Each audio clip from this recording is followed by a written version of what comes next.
Novus, the new voice. Vox Novus, the new dimension.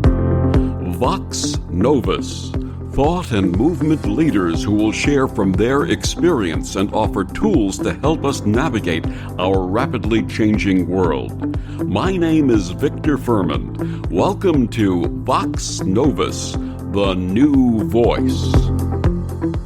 Loss is a natural part of living in our human form. So many of us have lost loved ones and dear friends since the onset of the pandemic, but many have experienced great loss throughout life. Great loss is our soul's invitation to return to the purpose we have set for this life after we have lost our way. My guest this week on Vox Novus, Anne J. Clark, experienced great loss after the transition of her adult daughter, Stephanie. This set her on a quest to look for the gift in life's difficult and challenging experiences. Anne J. Clark is a retired professor and nurse, now practicing as a spiritual hypnotherapist, Michael Newton Institute Life Between Lives facilitator, and soul advocate. Her website is birminghamhypnosis.com, and she joins me this week to share her path and new book, Healing from Great Loss, Facing Pain and Grief to Recover Your Authentic Self. Please join me in welcoming to Vox Novus Anne Clark. Welcome, Anne. Thank you. Delighted to be here today. And please share with our listeners your life path and work before the loss of your daughter, Stephanie. I started out wanting to be a researcher. I ended up going to nursing school and getting my PhD and becoming an academic researcher. I spent the majority of my career in academic medical centers, and I most recently was the director of a center for nursing research. Before I left that practice and became a spiritual hypnotherapist, providing past life regression and life between lives sessions. And in your work as both an academic and as a nurse, what were your observations of those experiencing the loss of a loved one, and how did those losses affect you? Well, I think an early experience really set me on the path that I was later to follow. As I was completing my master's degree, I was working at a busy metropolitan emergency room. And one night, they brought in a woman who had been seriously injured in an automobile accident. When she arrived at our emergency room, she had no pulse rate, was not breathing, and we weren't sure that we would be able to bring her back. We immediately took her back to a treatment room and began trying to resuscitate her. We were successful, and as I was by her side as she lied on a cart, taking her up to her hospital room, she said to me, "I watched you the whole time you were working on me." And she started describing what she saw. I was intrigued by how accurate she was, but I didn't know much about her. I thought maybe she was a medical person, or maybe she'd seen it on TV. She could tell that I wasn't really believing her, and she became a little bit angry at me. But I really didn't think that could be the case. She couldn't have possibly seen anything we were doing. So in essence, she was having an out-of-body experience and seeing you and seeing the staff as you were working with her. Yes. And she said to me as she was going up in the elevator, "I saw that runner you had down all the way down the back of your stocking." Well, I didn't pay any attention to that. New pantyhose that day back in those days. And she couldn't have possibly seen me. It wasn't until the end of the shift that one of my coworkers said, "What happened to your stocking?" Mm-hmm. I looked back, there it was, and I got chills. Funny story. Many years ago, I was having surgery on my sinuses, And I saw myself on the table, and I saw the gentleman the surgeon who was working on me, that he had Mickey Mouse on top of his surgical cap or hat, whatever you call those hats that you wear when you're Yes. doing surgery. And when I came back out of the anesthesia, I said to him, "I love the Mickey Mouse on your hat." And he looked at me like, "How did you see that?" With such incredulity. And obviously, I didn't realize it at that time, but obviously I had had an out-of-body experience also during the process. So this concept of the essence of who we are, the energy, the soul, leaving the body and coming back, is something we'll touch upon later. Now, did your work prepare you in any way for the loss of Stephanie? Initially, I didn't think that it did, because my human self was absolutely devastated. But as I got through the initial stages of grieving and was left feeling kind of empty and dead inside, that was then my work helped me tremendously. Tell us about Stephanie and what you learned from your relationship with her. Stephanie was my pride and joy, my reason for being alive, really, as a mother. She had a very unfortunate incident. She, after having dinner with friends one night, as she was walking to a dark parking lot, she was attacked, raped, robbed, and left for dead. It was a terrible experience, and one that really changed the course of both of our lives. She did not do well after that. She was broken and really was having a difficult time. I ended up bringing her back home to live with me, and I went into a period of time where almost my every waking moment was dedicated to helping her recover. I didn't stop my professional activities, and anyone on the outside would have thought everything was normal. But I knew that all of my attention was being directed toward her. And in the book, you talk about a communication you had with her that echoed after her transition. Please share with our listeners that experience. Yes, I think I have come to realize that when our loved ones make their transition, they often will say goodbye to us, but not in a direct way. And it was one day when we were sitting out on her patio, as we often did, to chat. And she said to me, "I think that you would be better off without me being here. I'm such a burden for you." I was shocked by that statement and immediately told her how wrong that was, that I was delighted to be helping her in any way I could. But as I look back, I realized that she was saying goodbye to me. Your loss of Stephanie is what you called a great loss, and I totally understand and have compassion for you. What is a great loss, and how does it differ from other losses? A great loss is losing someone or something that makes our life worth living, something that we just couldn't bear to really lose. I'd lost my mother, my brother.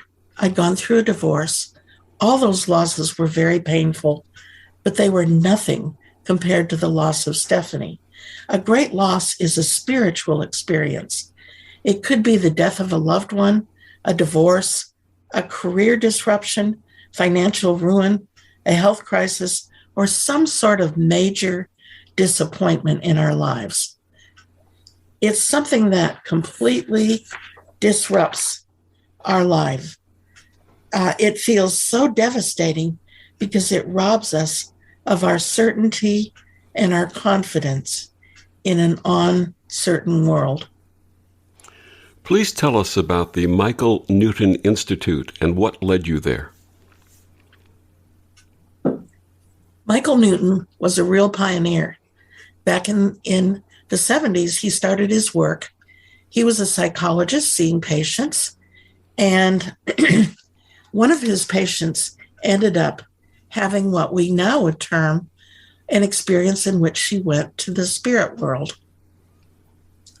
He was intrigued by this and continued to follow up on it. She had a great deal of loneliness, and he was working with her to try and find out what was making her feel so lonely. He asked her to go back to the origin of that feeling of loneliness, and she went back all the way back to the spirit world and uncovered that in this incarnation, she had come by herself, not with any of her other soul family members. And she was experiencing deep loneliness because of that.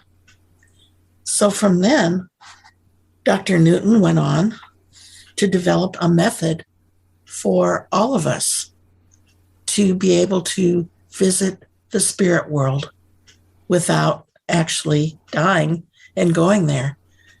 I feel we go to the same place during the method that he developed called life between lives that people go to when they have a near-death experience.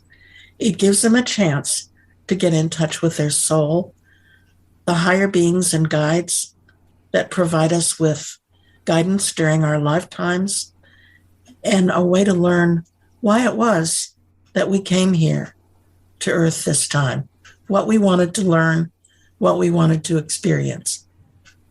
Can you describe a session of Life Between Lives? A Life Between Lives session may take as long as 4 to 5 hours. We start out with deep relaxation, then go into trance induction, and from there, guide the person back through a natural death in their last lifetime back into the spirit world. And then during the session, we allow the person to ask up to 25 questions, and we guide them in learning about why they came here, what their life purpose is, and how they can better deal with current issues that they're experiencing in their lives. How does this differ from traditional past life regression? In a past life regression, we go back to one or more of the person's past lives, but we do not necessarily make connection with the soul self and higher wise beings in the spirit world. We're not able to visit what the spirit world is like. And in the Life Between Lives modality, is the same experience of the spirit, of the soul, in the previous incarnation or the previous, before coming into this incarnation, is it the same throughout? In other words, are the soul lessons the same lifetime after lifetime? No, it may take us several lifetimes to learn a lesson. In my book, I describe a lesson that took me, I don't know how many lifetimes to learn, until I finally learned it with the death of my daughter. We stay with the lesson that we're trying to learn as many lifetimes as we need to learn it. But in different lifetimes, we learn different lessons. There's an expression, the old soul, and I've been called an old soul, and it seems like a lot of the people that I become friends with, have relationships with, and gravitate to are also old souls. Are old souls the ones who never learn their lessons and keep coming back? I think old souls really are those who have through their lifetimes learned many of their lessons. Why do we keep coming back? There's still more to learn. So learning never ends, as we know, in life, and so in the soul world too, huh? I think it actually does come to a point where we no longer feel the need to incarnate on Earth. But yes, learning goes on. What should we understand about the nature of the soul? The soul is who we are. Common wisdom in our world right now says we are humans who have a soul.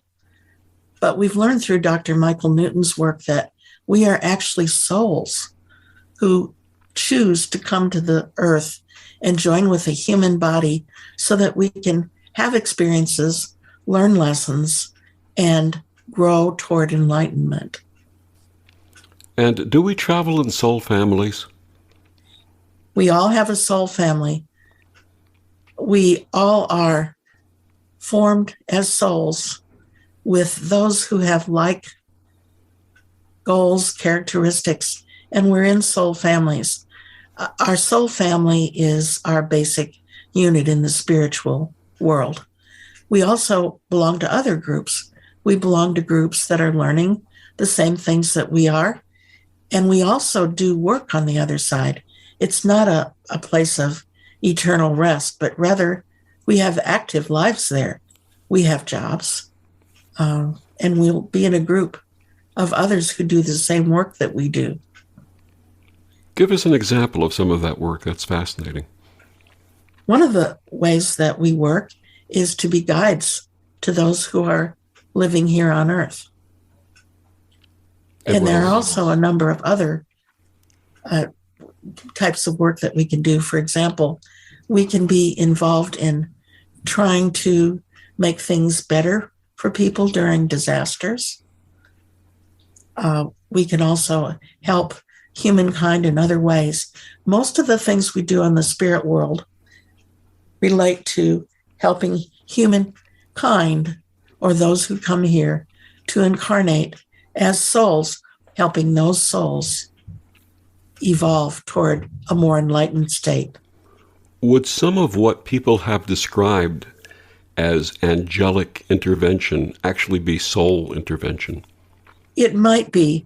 Angels, according to Dr. Michael Newton's work, are different than souls who incarnate on Earth as humans. But yes, sometimes incarnated souls, when they return to the spirit world, will help others. And do we also, they talk about soulmates in life, do we also actually have soulmates, souls that we're affiliated with or that we're in relationship with prior to incarnating? We have special relationships with all the members of our soul family, and perhaps with some souls that are parts of adjacent groups to our soul family. But yes, we do have special relationships with certain souls. Dr. Michael Newton describes how he had a soulmate relationship with his wife, Peggy, during his lifetime. And are these soulmate relationships also part of the learning process in each incarnation? They are part of the learning experience. Dr. Newton had a wonderful relationship with his wife, Peggy, but sometimes we have a relationship with one of these soulmates from our soul group that is not quite so smooth. And we do that so that we can both learn. How do we recognize in our human form those who are part of our soul family or soulmates?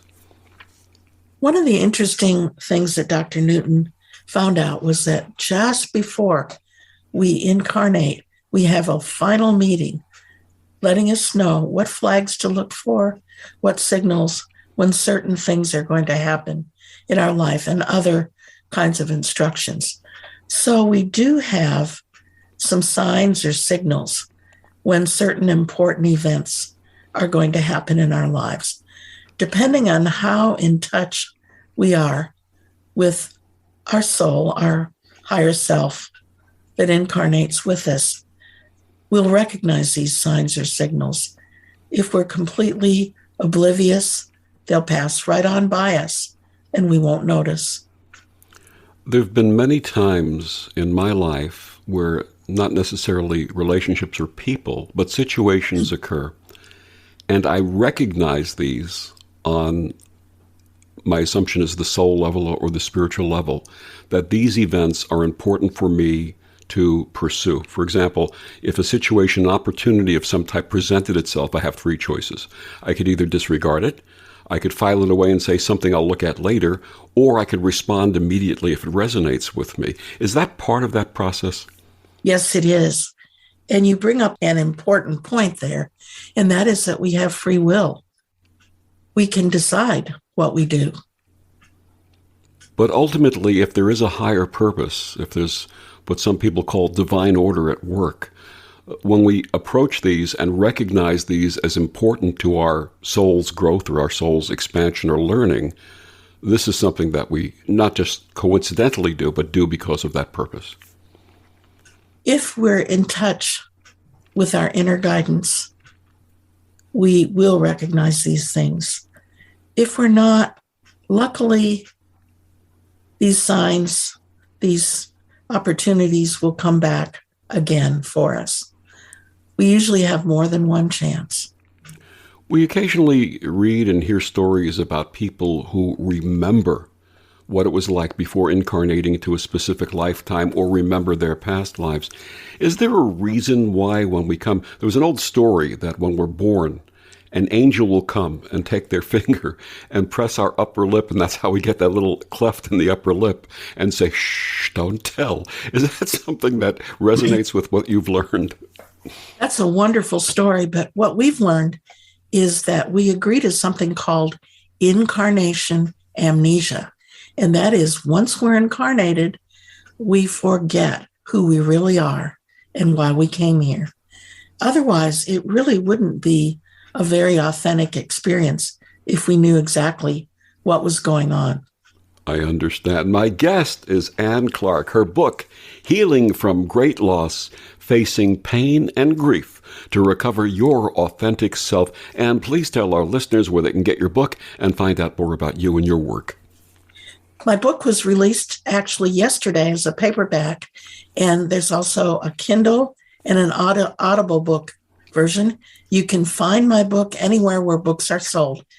Llewellyn, Amazon, or any other online booksellers, as well as in bookstores. And your website?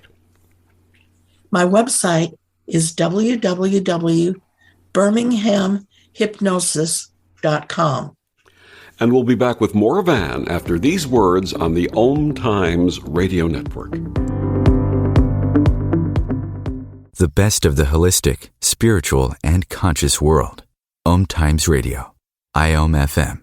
OMTimes Magazine is one of the leading online content providers of positivity, wellness, and personal empowerment. A philanthropic organization, their net proceeds are funneled to support worldwide charity initiatives via Humanity Healing International. Through their commitment to creating community and providing conscious content, they aspire to uplift humanity on a global scale. OMTimes, co-creating a more conscious lifestyle.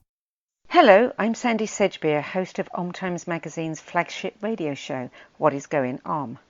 My passion is sifting through information, research, and innovations from New Thought teachers, speakers, and researchers pushing back the boundaries of what we know about life, energy, metaphysics, and the universe. I love shifting perceptions about who we are, why we're here, and how quickly impossible becomes normal when we open our minds, expand our awareness, and accept that the only limits that exist are those we place upon ourselves.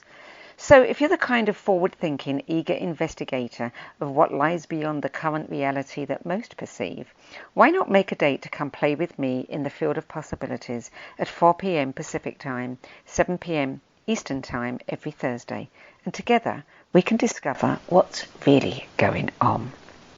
Hey, Dad, your prescription will be ready in just a minute. Hey, Dad, your laundry will be ready in just a minute. Dad, your lunch will be ready in just a minute. Hey, honey, why don't you take a minute? When you help care for a loved one, you give them as much time as you can. But it's just as important to take time for yourself. AARP can help. Find free care guides to support you and your loved one at aarp.org/caregiving. That's aarp.org/caregiving. Brought to you by AARP and the Ad Council.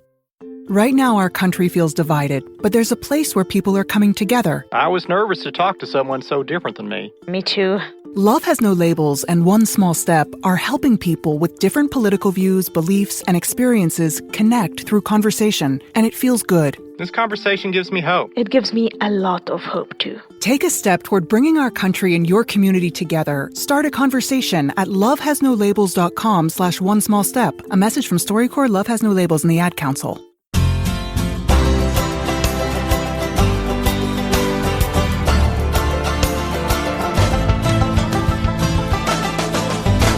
Back on Vox Novus, my guest this week is Anne Clark. We're talking about her book, Healing from Great Loss, Facing Pain and Grief to Recover Your Authentic Self.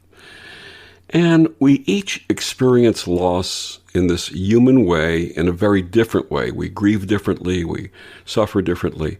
How does the soul's view of loss differ from the human experience?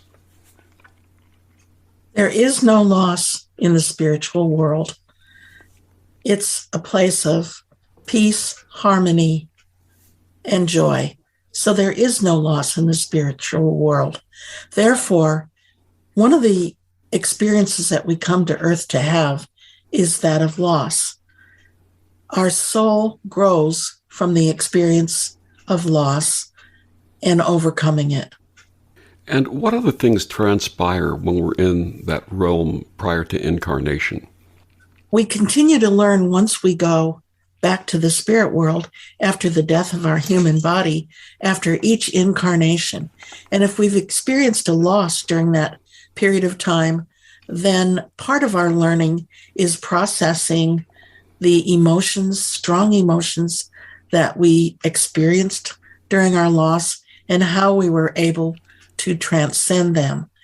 We also are able to reunite with our lost loved one if there was a death of a loved one, and we're able to see any other losses that we may have experienced from a higher perspective. So if we were not able to completely deal with that loss while we were still on earth, we can do so once we go back to the spirit world. From personal family experience and also working in hospice situations with the families of others who are in the midst of transition, many say just before transition that they see their relatives coming to welcome them. Is this something that you've learned about in your work? Yes. As a nurse, I saw many cases where just before death, the person who was going through the death experience would experience seeing loved ones. I describe a situation in my book, which is called a shared death experience. The classic definition of that from the literature is that loved ones are able to actually share part of the death experience with their loved one that is making a transition by following them partway to the light or seeing some of the things that they're seeing at the end. I had a different sort of shared death experience. I didn't know that my daughter was dying at the time. I was hospitalized following knee surgery, and she was at home. I had an unusual experience in that, out of the blue, I started feeling very dizzy and weak. And then it progressed to the point where I really couldn't move and I was having trouble breathing. This went on for, I think, about 15 to 20 minutes.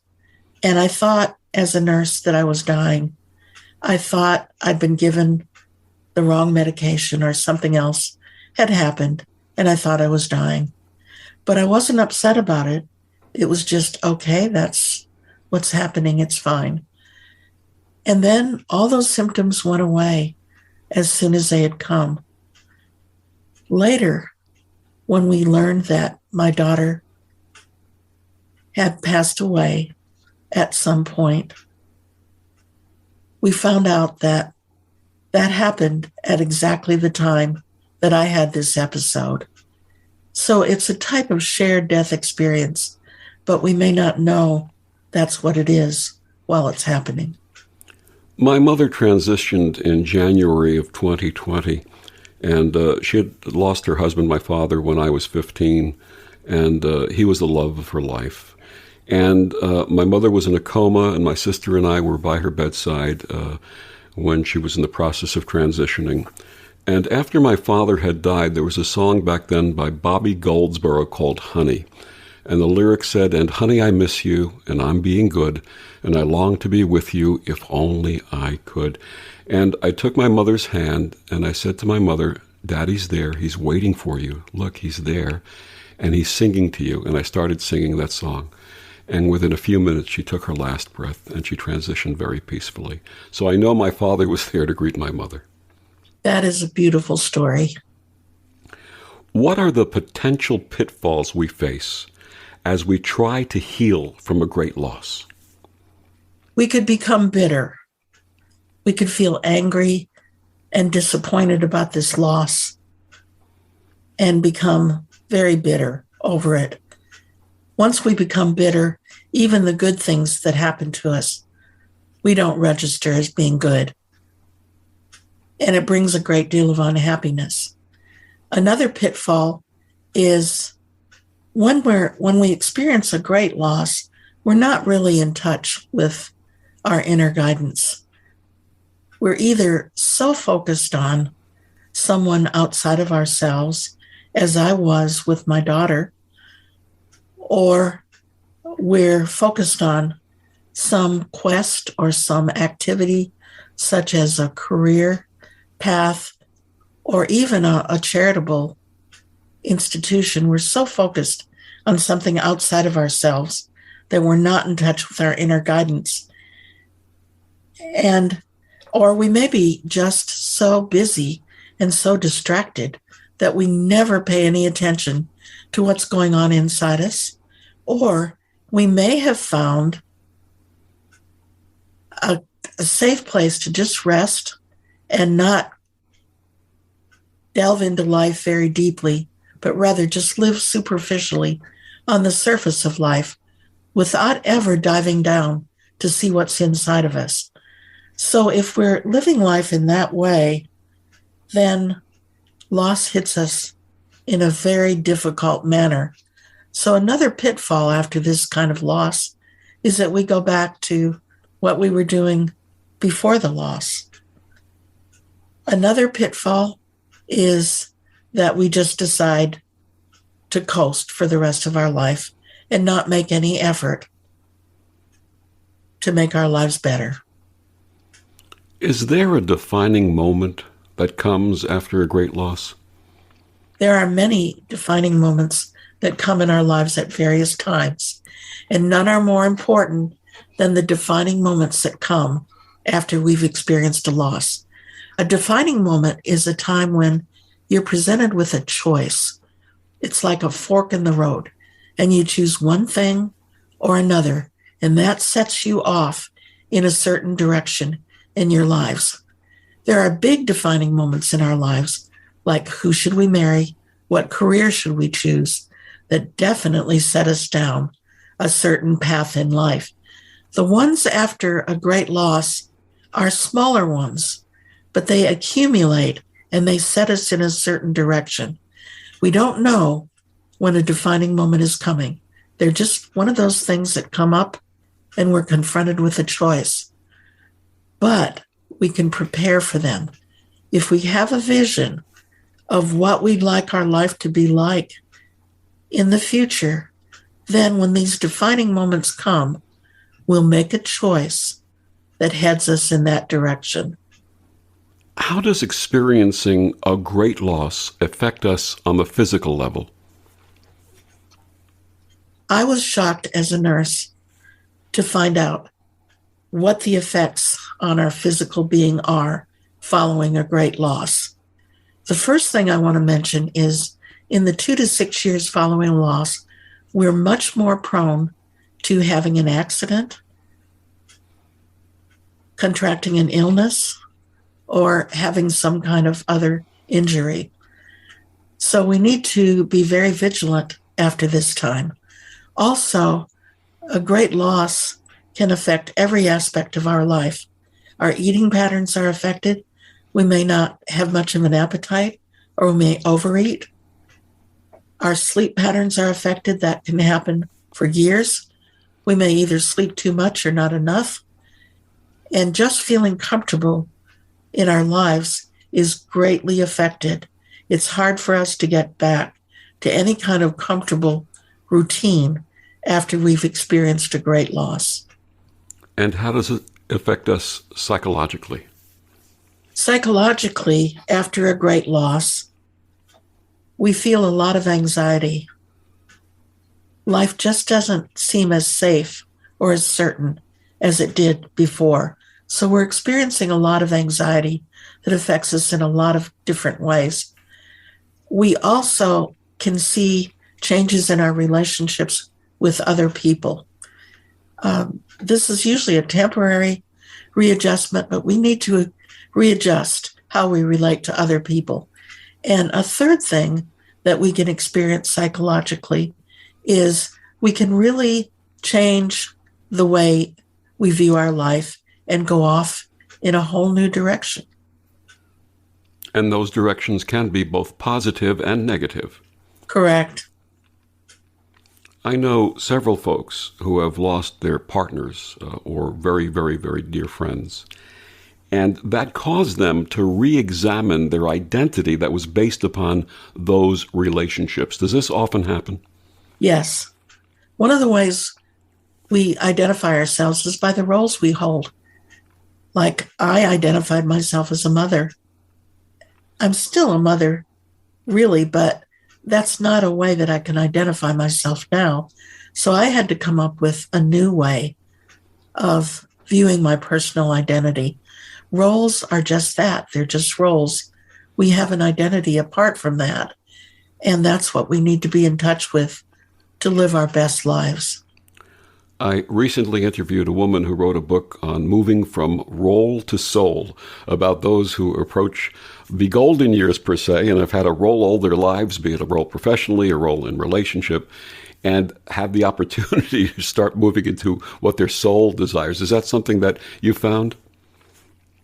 Yes, although I have to say in my case, perhaps I should have retired, but I'm still at it. I don't retire. I'm still at it too, and I'm going to be 69 at the end of this week. So, I don't think retirement is something that was ever part of my vocabulary or my soul's desire. I think you're probably the same way. Yes. What are the spiritual opportunities that arise with a great loss? The spiritual opportunities that arise when we have a great loss are that we have an opportunity to get back to the dreams and goals that we set for this incarnation. Before a great loss, often we've been caught up in other earthly things. And the reasons that we came here to earth, our life purpose, and those things that we wanted to learn may not have been a central part of what we were doing. So a great loss gives us a time out and gives us a time to focus and get back to those things that we came here to do. That's the gift of a great loss. And also in the context of a great loss, I've experienced this myself in a relationship, the partner that I lost in 1998, is that it gave me a time to reflect on what she and I shared together and how to move forward in life with the lessons that I learned in that very, very healing relationship. Is that something that other people experience? Yes. Yes, I think over time, we begin to remember all the special times, and we begin to treasure what it was that we gained from a relationship that we lose. What are the steps that we must take to heal from a great loss? The biggest step of all to take following a great loss is to get back in touch with our inner guidance. There's no one recipe that fits everyone. We're all individuals. And while there are some common things we can all do in healing, each of us is an individual. And therefore, the best way for us to heal following a great loss is to take the time and the actions necessary to get in touch with our inner guidance. And that inner guidance will help us navigate the rest of our life on Earth. What do you say about groups that offer sharing of grief? I think in the early stages following grief, that groups are very, very helpful. I attended a grief group a couple of months after I lost my daughter, and it was very, very helpful for me in the early stages of grieving. Then later I attended a grief recovery group, which was a very healing exercise for me. During that group, I went back and reviewed the relationship that I had with my daughter. I found out that my memories were that it was a wonderful experience and nothing was ever difficult. That wasn't really realistic. There were good aspects to the relationship and those that were more difficult. And by looking at that relationship in a more realistic manner, I could treasure the good parts and realize what the experience was in a manner that was very, very healing. My guest is Anne Clark. Her book, Healing from Great Loss, Facing Pain and Grief to Recover Your Authentic Self. We'll be back with more of Anne after these words on the OMTimes Radio Network. Humanity Healing International is a small nonprofit with a big dream. Since 2007, HHI has been working tirelessly to bring help to communities with little or no hope. Our projects are not broad mandates, nor are they overnight solutions, but they bring the reassurance that no one is alone and that someone cares. To learn more, please visit humanityhealing.org. Humanity Healing is where your heart is. So I'm a cat, and I just moved in with this new human, and she's got this little toy she's always playing with, all day long. Tap, tap, tap, tap, bloop, bloop. She can't put it down. There it is. Oh, and get this. She even talks to it. Last week, she asked it for Chinese, and guess what? Egg rolls showed up. Like magic. Humans have cool toys. A person is the best thing to happen to a shelter pet. Be that person. Adopt. Brought to you by the Ad Council and the ShelterPetProject.org. Adopt US Kids presents What to Expect When You're Expecting. A teenager. Learning the lingo. Today I'm going to help parents translate teen slang. Now, when a teen says something is on fleek, it's exactly like saying, that's rad. It simply means that something is awesome or cool. Another one is totes. It's exactly like saying, totally, just shorter. As in, I totes love going to the mall with Becca. Another word you might hear is jelly. Jelly is a shorter, better way to say jealous. As in, Chloe, I am like so jelly of your unicorn phone case. You don't have to speak teen to be a perfect parent. Thousands of teens in foster care will think you're, rad, just the same. To learn more, visit adoptuskids.org. A public service announcement brought to you by the U.S. Department of Health and Human Services, Adopt U.S. Kids, and the Ad Council. More than 24 million Americans have an autoimmune disorder, and that number continues to grow. I'm Sharon Saylor, and I'm one of those 24 million. To put that number in perspective, cancer affects about 9 million and heart disease up to 22 million. That's why I've brought together top experts and those thriving regardless of their diagnosis to bring you the latest, most up-to-date information. Join me, Sharon Saylor, Friday night, 7 p.m. Eastern, for the Autoimmune Hour on Life Interrupted Radio to find out how to live your life uninterrupted. Hi, this is Bill Maher. I can find humor in almost anything, but one thing I never laugh about is cruelty to animals. If you don't get the joke either, write People for the Ethical Treatment of Animals, 501 Front Street, Norfolk, Virginia, 23510. Grab a cup of tea or a glass of wine and tune in for Inspired Conversations with publisher Linda Joy on Tuesdays at 2 p.m. Eastern. Linda creates sacred space for leading female luminaries, empowering authors, heart-centered female entrepreneurs, coaches, and healers.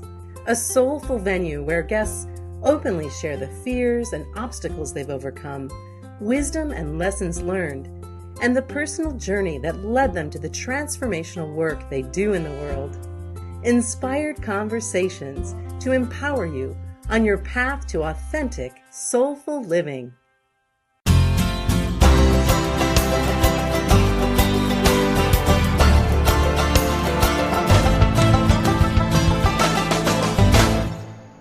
Back on Vox Novus, my guest this week is Anne Clark. Her book, Healing from Great Loss, facing pain and grief to recover your authentic self.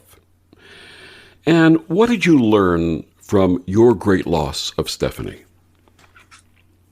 One of the biggest things that I learned is I knew beforehand that we don't die, that we go on and live as souls.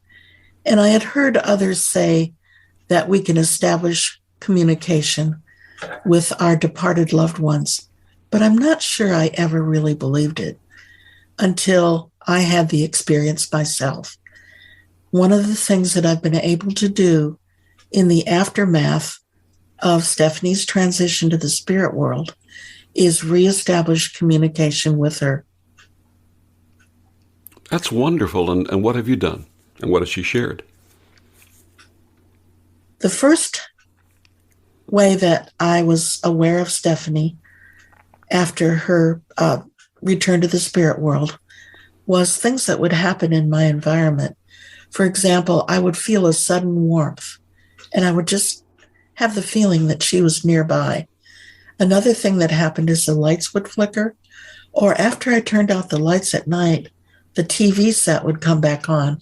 Our loved ones are able to manipulate energy, and they can cause lights to flicker and electric appliances to go off and on. Then the best experience I had in that early period was I had a dream. We often will see our loved ones in a dream. I saw her sitting at her desk, working on her laptop, and it seemed so real, so vivid. I smiled and asked her, "What are you doing, Stephanie?" And she said, "Well, I'm finishing up here, and then I'm going to go for a ride." And I asked, "Can I go with you?" And she gave me a Mona Lisa smile and said, "No, it's not your time." And then I woke up. But it was so vivid, I kept looking around to see where she was. So those dreams are very vivid. They seem real. And we can remember them for months or even years or even for a lifetime. Absolutely.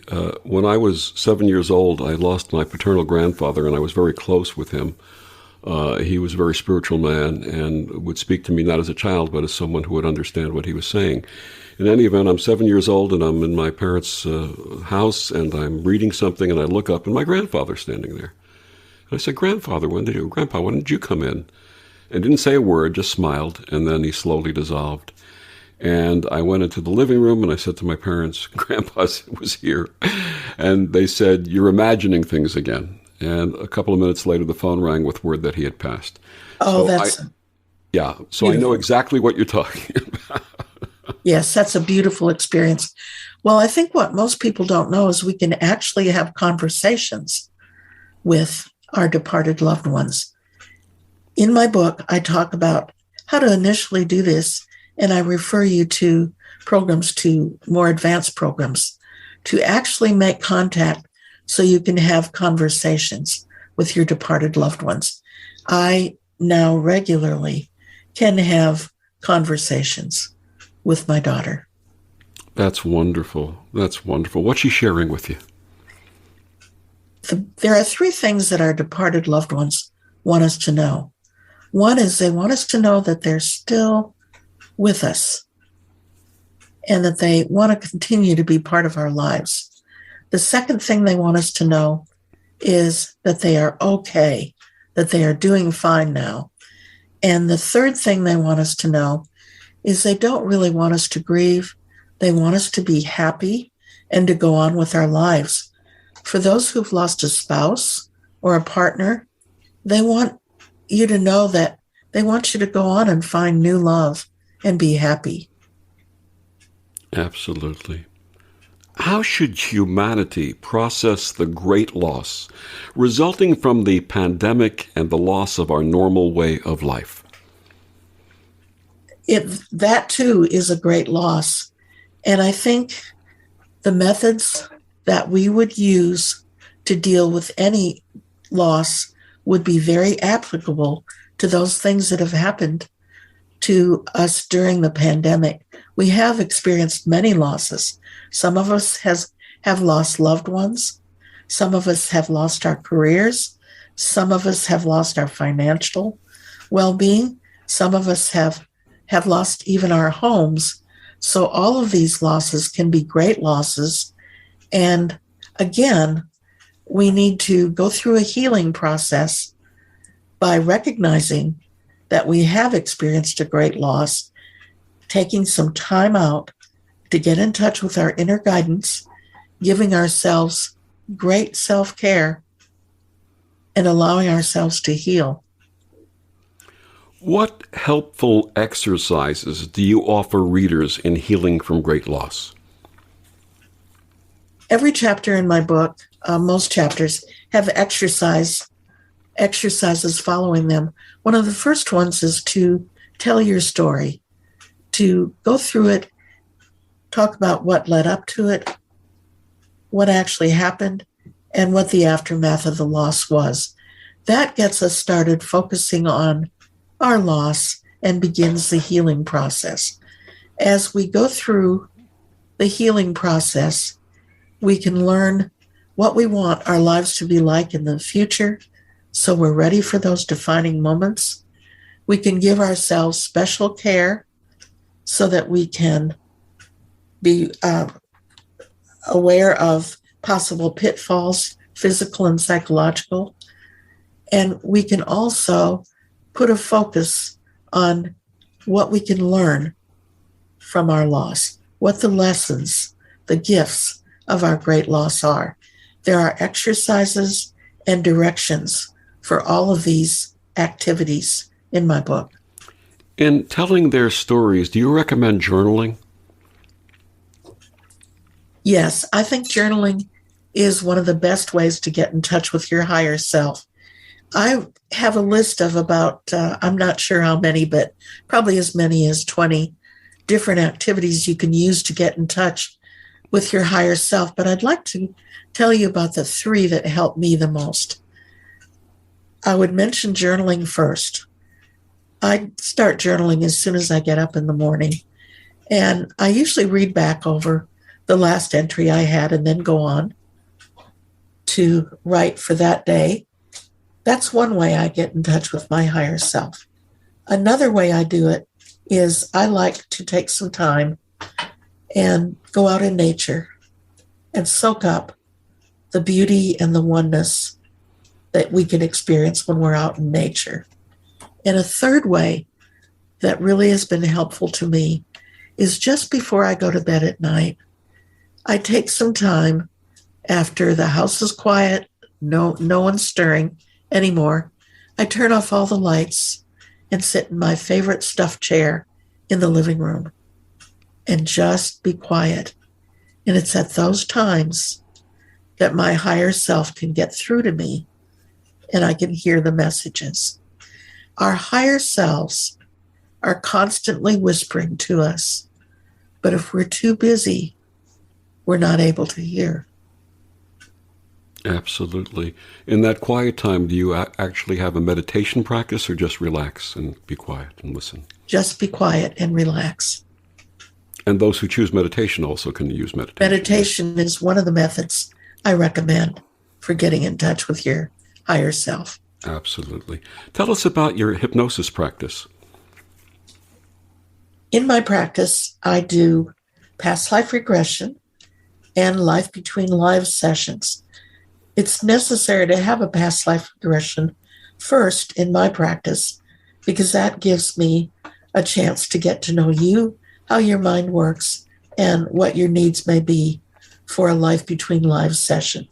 The past life regression takes about 2 hours, and you go back to one or more of your past lives that are relevant to your situation in your current life.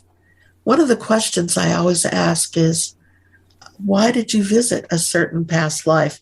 What was it that your higher self wanted you to learn or wanted you to know? In a life between lives session, you can ask up to 25 questions that are relevant to your life now or broader questions about the nature of life and the universe. And we also can explore why it was you came to Earth this time. what you hope to accomplish. What would you like readers to take away from Healing from Great Loss?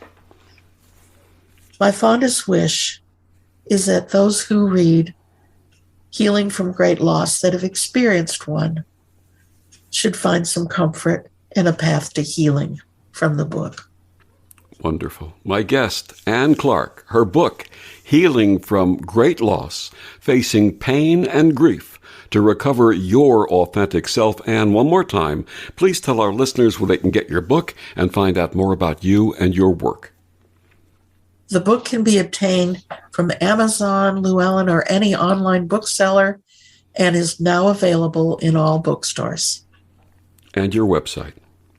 My website is www.healingfromgreatloss.com or www.birminghamhypnosis.com.